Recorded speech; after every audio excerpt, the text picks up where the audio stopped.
Shalom Bapak Ibu yang terkasih dalam Tuhan. Saya mau mengajak kita untuk bukan hanya sekedar kita melihat dari Mazmur 108, tapi seluruh pasal 1 sampai dengan 6. Kita dapat melihat seperti ini. Kalau kita melihat dari Matius pasal 13 ayat 8, ini adalah benih-benih yang jatuh di tanah yang baik, yaitu ada 100, kemudian ada 60 kali lipat, dan ada 30 kali lipat.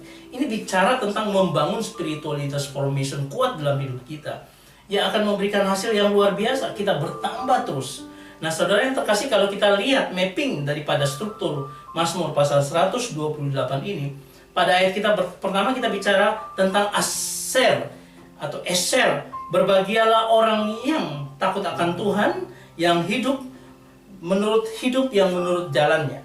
Nah, kalau kita lihat dari sini ada ada ayat 2-nya berkata tentang bagaimana kita sukses dalam pekerjaan, usaha, dan pelayanan karena kita takut akan Tuhan.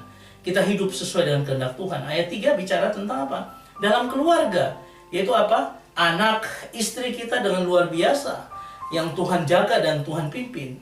Ayat keempat bicara tentang diberkati orang yang benar sungguh-sungguh dalam Tuhan, yang dikatakan tentang orang yang mighty man, orang yang perkasa dalam Tuhan.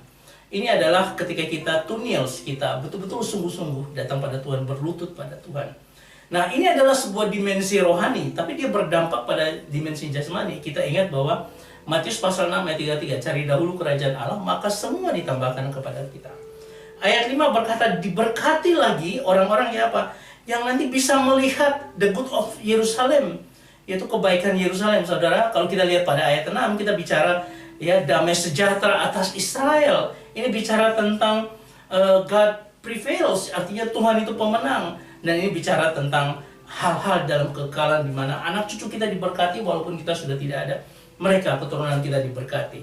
Saya mau sampaikan bahwa untuk 30%, 30 kali itu adalah dalam pekerjaan dan usaha Tuhan berkati. 60 kali adalah bagaimana kita membangun keluarga, istri dan anak kita dalam keluarga yang luar biasa, itu 60 kali. Dan kita bicara dengan 100 kali lipat, itu adalah apa? Ketika kita mendapat berkat anugerah Tuhan bersama dengan Tuhan di sorga. Saya mau katakan bahwa 60 kali lipat atau 30 dan 100 kali lipat. 30 itu artinya, ini dalam gematria daripada orang-orang Yahudi. 30 bicara tentang simbol pengabdian, kedewasaan dalam pelayanan. 60 bicara tentang lambang cinta, pengasuhan, rumah dan keluarga, dengan setara dengan berkat harian yang harus diucapkan semua orang Yahudi. Dan 100 adalah suara shofar di tahun baru Yahudi, yang beberapa berhubungan dengan kekekalan.